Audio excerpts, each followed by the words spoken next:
with acting too, we have to constantly open the heart. The goal is not to be detached from experience, but to be fully in the experience, so that you're getting out of the witness and you're getting fully into your instincts and impulses and this right now.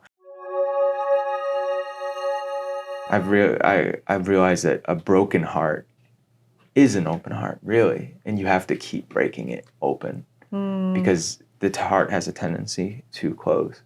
And with acting too, we have to constantly open the heart.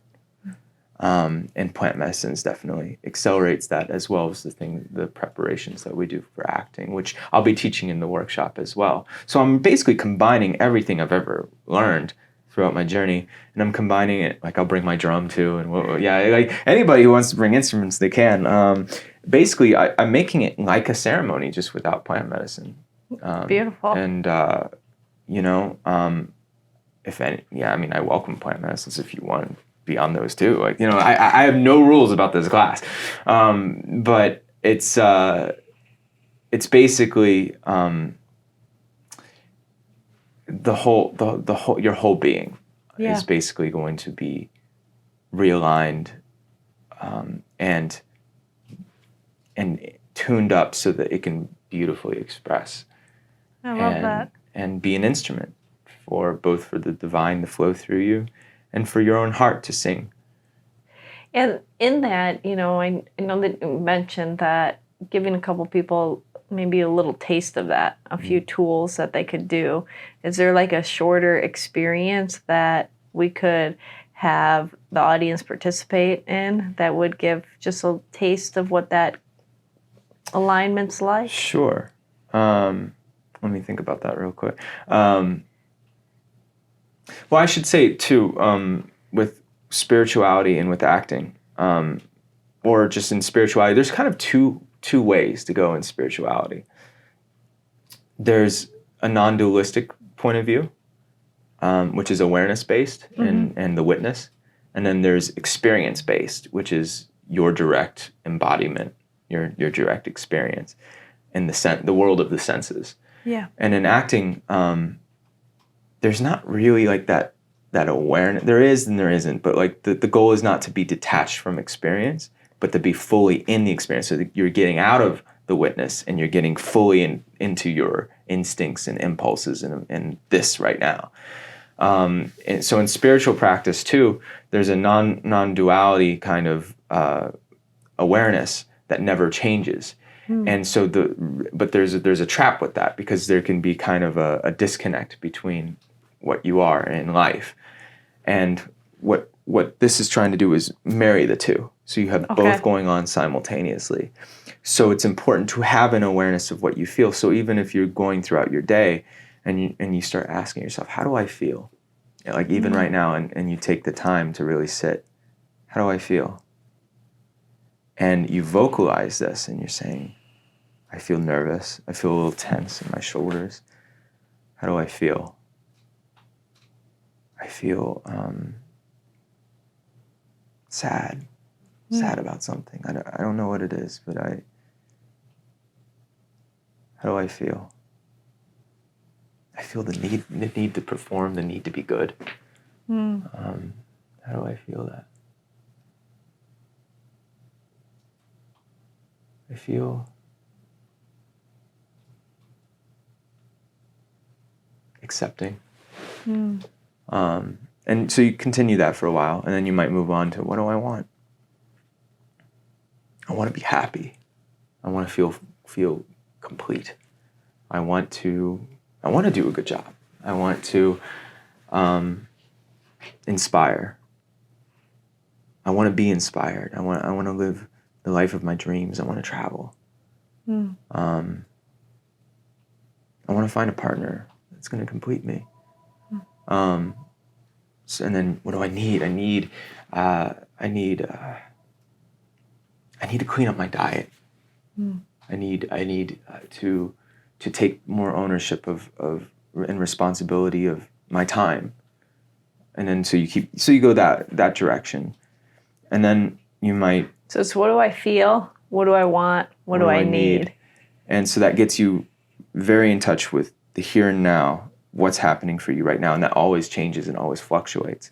Okay. And then, as an expression of truth, these is all things like if you don't have a partner that you can do, you can put someone in a chair, imaginary chair that you have issues with, and you can tell them the truth. You can tell them, you pissed me off, you hurt me. I'll never forgive you for what you did. How dare you treat me that way? And you put them in that chair, and you just all the truth that you've never been able to tell them in your life or something, and you let them have it. You enjoying this so far? Did you forget to subscribe? Make sure to do so. It takes 2 seconds. Just press that little button, the red one. You know the one. Just press it, little like. All right, enjoy the rest of this content. And then you can switch it, and that beautiful woman that turns you on, that you've never told before that you're attracted to, and you can be like, you were just the sexiest woman I've ever seen in my life. I'm just every time I see you, I don't tell you this, but I'm just floored. I get nervous talking to you, and I want to muster up the courage. I don't know, whatever. Yeah. And so it's a great exercise in learning how the emotions fluctuate and how different so you go stimulus. from a desire to a hurt to a desire, and you kind of bounce back and forth. So it's not like you're in the same like emotional state. Yeah, and it can be a pet on the ground, like a pet from your childhood, and you can create. For me, it's a cat on the floor, and say, wow, like I miss you so much, and just learning how to express at least with yourself, with nobody around. Yeah. At least you get used to expressing your truth and vocalizing it. And then you also see how the voice there, like you can see, like, is your voice shut down? Is it not in the deepest register it can be? Because when we go up here, it's just it cuts down. And our breath is really short, and our tricks, and then and these things that come up when we're doing these exercises are actually problems and blocks in our life. So if I can't put my imaginary person in a chair, let's say I have sexual issues, and like I'm not confident in my sexuality, I'm not confident in the expression of that, and I can't do it with an imaginary person in a chair. Yeah. That's something really serious in your life that's keeping you back from partnerships or sexual experiences or things that could be really mind-blowingly special, Yeah, all the blocks and all that, and you're having that be expressed, which is so much of people, they keep it bottled in, right?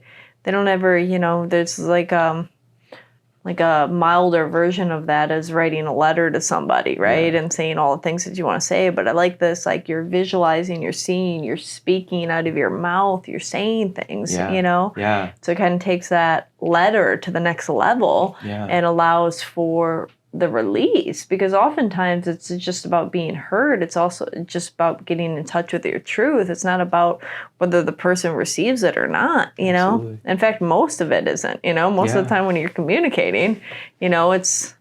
And listening too, it's important. So not only to express, but to be able to be impacted and affected. So this is where partner work comes in. And it might be vulnerable, intimate sharing. Something, you would only tell someone close to you, but to a stranger, you might reveal to them as long as it's not too personal. Or you might do exercises like there's a beautiful exercise called Wonder, Perceive, and Observe.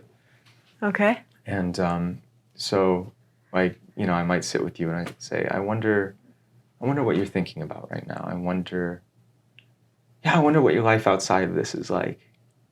I wonder what you had to eat this morning, or if you even ate. I perceive that, and then so perception is a deeper seeing. So I perceive that you're just a happy person, like you're content in your life, you're doing what you love to do. I perceive that I observe that you that hit, that resonated for you. Yeah. I observe you have a beautiful smile.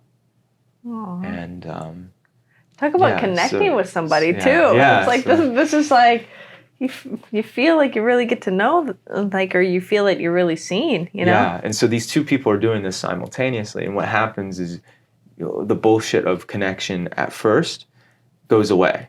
So like in our society, there's the weather's nice, you know. Yeah, just, like, how are you? Good, yeah. And yeah. So what this does is, the beauty about this workshop is it's kind of killing a lot of birds with one stone.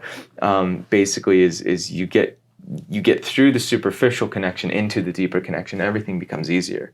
And so, like, if in a big city, we're so lonely almost all the time. Like, this weird thing, we're surrounded by people, but we're so lonely.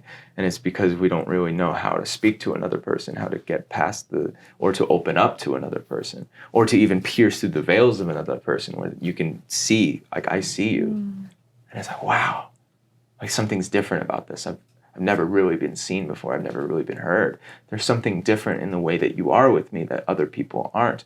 And so I'm able to open up because you're standing in your truth, and expressing your truth, and expressing the want and the need and the feeling of wanting my truth to come out, so we can meet in truth. And there's a lot of truths here. And so basically, these exercises, it's great. If you're looking for a partner, this workshop's perfect. You know, like, so, because you never know who you're going to meet, who you're going to be paired with, and it's just, when you meet in that kind of connection, it's just easier to have possibilities for anything, new friendships, partners,